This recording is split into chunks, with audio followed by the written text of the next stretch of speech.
Between December 30, 2016 and February 9, 2017, dozens of USA government officials reported feeling strange signs and symptoms. When the agency sent reinforcements to Havana, at least 2 of them were affected as well. Each of the victims described being bombarded by pressure waves in their heads. Soon, the syndrome spread to other embassy workers and spies in countries such as Austria, Germany, and the US itself. But while some people ignored this fact, one man was able to prove this attack scientifically, and later he proved the assassination of one of America's most important women. This would be the beginning of the investigation of the Havana Syndrome and the murder of Ivana Trump.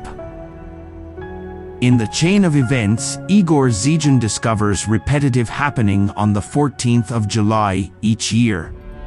Starting on July 14, 2017, when someone, which is for now anonymous, applied to the Rich Dad coaching program in Switzerland. Igor considered checking the spread of Havana Syndrome activity with a focus on research and development in the same year, continuing his research from previous years. At the same time, alleged attacks on US intelligence personnel were reported in increasing locations, including in Moscow, Russia, Tbilisi, Poland, Georgia, Taiwan, and Australia. Other reports came from Kyrgyzstan, Uzbekistan, Colombia, and Austria. Soon, the attack also spread to US and Canadian embassies. In early 2018, Global Affairs Canada ended family postings to Cuba and recalled all staff with families. It was reported that several Canadians affected in 2017 could still not resume work due to the severity of their ailments. The lack of knowledge of the cause of Havana Syndrome in February 2019 made it difficult for the Royal Canadian Mounted Police to investigate. But who could have benefited from the attack on US and Canadian diplomats on Cuban soil? And how did they carry this out? Could we be looking at a new weapon we have never heard of before? The National Academy of Scientists believes that the wave of mysterious brain injuries that began in Cuba in 2016 likely resulted from some kind of directed energy device and the CIA. So the State Department and the Pentagon have launched investigations. But as the investigations progressed, the syndrome made its way to the White House. One of the government officials was walking her dog in 2019 in an Arlington suburb of Washington. According to the report, her dog began to convulse. She then experienced the same symptoms: a high-pitched ringing in her ears, an intense headache and tingling on one side of her face. The other victim, a National Security Council official, suddenly fell ill near the Ellipse, the large oval lawn on the south side of the White House. They were under attack by an enemy they could not see. Igor Zijan was investigating the attacks and sending email after email, message after message to the White House, U.S. Attorney's Office USA DC, International Criminal Court Netherlands, Swiss Prosecutor's Office ZUG, Powers Tribunal UK. He scientifically proved the Havana Syndrome attack and began to inform President Trump about the threat, measuring the attack against him and his family members. As Igor Zijan continued with his research and he sent more than 9,000 emails, Igor Zijan caused a wave of information exchange through the intelligence department and media, which focused the attention on his initiative. He soon finds other cases, reporting many attacks as well in the past, mentioning as well other symptoms such as eye bleeding, nose bleeding, etc. One especially interesting report was from Ambassador Stossel when he became unwell, and one of his symptoms was eye hemorrhage. US Secretary of State Henry Kissinger acknowledged that we are trying to keep the thing quiet when he connected Stossel's illness to microwaves in a now declassified 1975 phone conversation with the Soviet ambassador in Washington. This was presented in the CNN article Havana Syndrome and the Mystery of the Microwaves, published on 9 September 2021. Due to the research, Igor discovered special patterns happening on a specific date on July 14, 2017. Investigation the happening and checking the research. Igor finds details following on July 14 from 2017 until 2023. What Igor finds is shocking. The events are as follows each year, by exactly the same person on exactly the same date each year. While the same person was working on the Havana Syndrome research at the same time. At the start of this chain of events, he found the 14th of July 2017, when this person from the same events applied to the Rich Dad coaching in Switzerland. Looking the year after on July 14, 2018, exactly on that date, this same person moved to Luzern to Twin Towers Zilmatweg in Luzern in Switzerland, to continue his research on Havana Syndrome activity without realizing the meaning of them in the further happenings. He did not pre-plan to move there. Year after on July 14, 2019, a date that is no coincidence, he visited Washington, D.C., going through extraordinary challenges. He stayed without accommodation due to some cyber issues. So his plan changed, and after changing the location, he visited the USA Corp Museum on exactly that day. On July 14, 2020, this anonymous person continued the measurement in London, UK. On exactly this day, he finds something shocking and something extremely important. He immediately reports to the President of the EU Commission and to the International Criminal Court in Netherlands about the first ever detected Havana Syndrome radio field, a microfield on the top of the stairs, whose characteristics match the direct impact on body stability and muscle reflexes.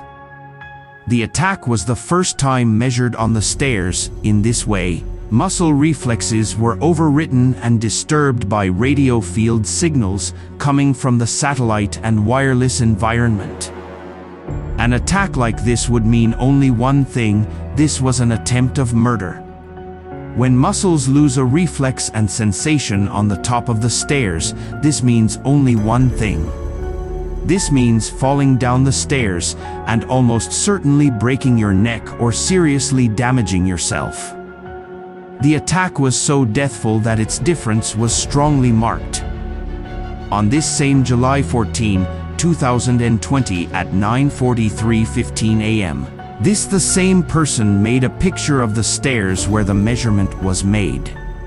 This picture was sent in the same email addressed to the International Criminal Court in Netherlands, informing them about the danger of this specific attack on the stairs, with characteristics that make a person incapable of reacting to muscle activity and their reflexes do not work. No replies came back to this person. Instead, the President of the European Commission at that time, SALL, was addressing concerns through the ministry in Great Britain about our work, and instead of sending the police and specialists from forensics to check the details with this person's work, they were sending people from the hospitals and mental institutes.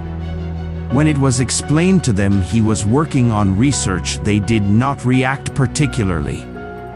Continuing, on July 14, 2021, this same person continued with the scientific investigation and spoke by phone with the prosecutor of ZUG Switzerland. After almost 5 years of investigation, this was the only phone call with the prosecutor to negotiate the application of the tests. The prosecutor of ZUG Switzerland agreed to receive the measurement evidence sent to them per secured email provider. He believed he would close the research at this point with the start of the prosecution. Continuing the same year in 2021, some changes finally appeared in the Senate of the United States of America and the White House. In October 2021, the Havana Syndrome Act was accepted. Mr. Biden supported Igor Zijan's initiative, with Senators Mrs. Collins and Mrs. Shaheen on top of this problem. Many senators did not even realize the amount of emails and struggles this person had to go through. Up to that point, he had to send over 9,000 emails and messages to prosecutors, international courts and the media to get their attention and to get the legislation passed. Continuing his work, this anonymous person was flying to Israel, and on his return date, without realizing this was happening on exactly the same day as other events, he was returning to Great Britain on July 13, 2022.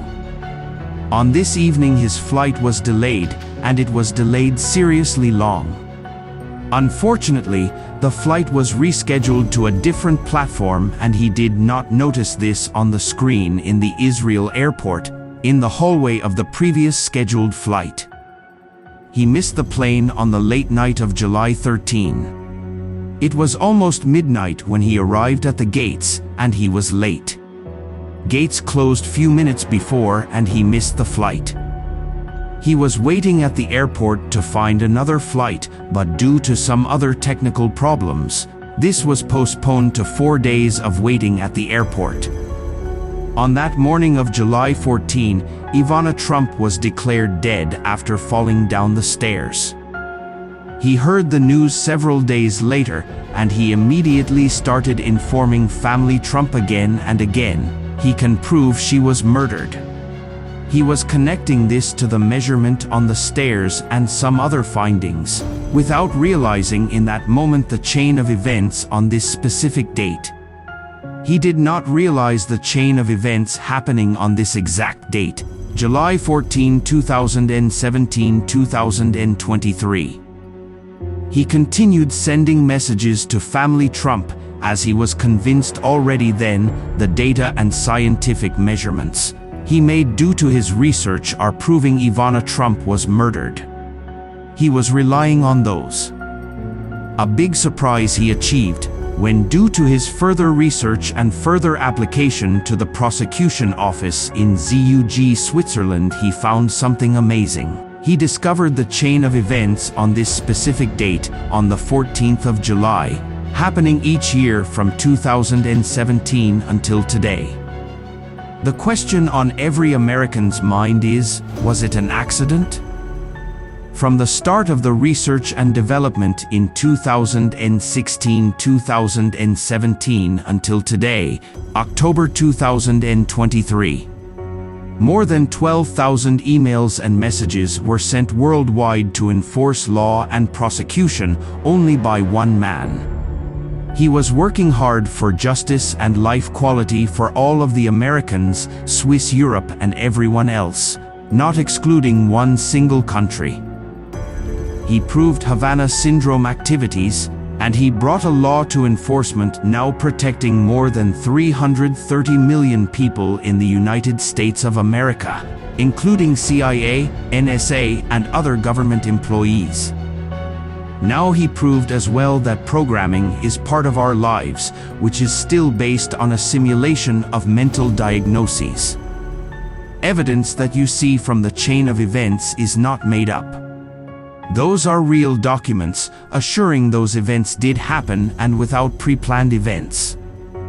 Not only did he change the world, but he also changed the world so strongly that even after the times of Kissinger and several other world leaders, he was the only one who succeeded in changing this forever.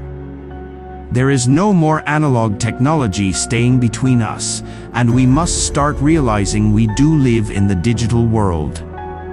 in a world of computers surrounded by more than several thousand satellites, wireless devices, and many different networks. His work changed the world forever, as he believed this change is urgent and necessary. But of course not without troubles. He proved Ivana Trump, one of the most appreciated and successful American women, was murdered. In her appreciation, we will donate 10% of the streaming from this video to children with mental and development problems, honoring Ivana Trump. We had a long way to go. Ivana Trump and hundreds of victims lost their lives. Now we can have justice. Unfortunately, she is gone. So how we prevent this? The mysterious attack story is over, and we succeeded in passing the resources and knowledge available until the year 2017. We succeeded with law implementation, and now we are talking about the world's digital era, which is already here. We are working forward, including our initiative for the new treaty with the United Nations, clearly addressing and instructing new demands for the law and prosecution process, closely tracing microfield, radio field, and every other human-machine interface technology. Even though its use has amazing advantages, we still need to restrict its use, especially in the countries which caused this world incident, and they were abusing it as well for raping and child pornography. If NATO members and partners are following NATO rules, what exactly went wrong? So what exactly is happening? What was happening before, and how are those stories connected one with another? What are psychology reports saying about intelligence employees and scientist behaviors, studying their motives and construct of the Havana Syndrome attacks? Join us to unravel the mystery of her death in the System of All and Havana Syndrome documentary movie, in which we will present other details next to the Ivana Trump's death. The story is much longer, so please subscribe, and we will share it with you.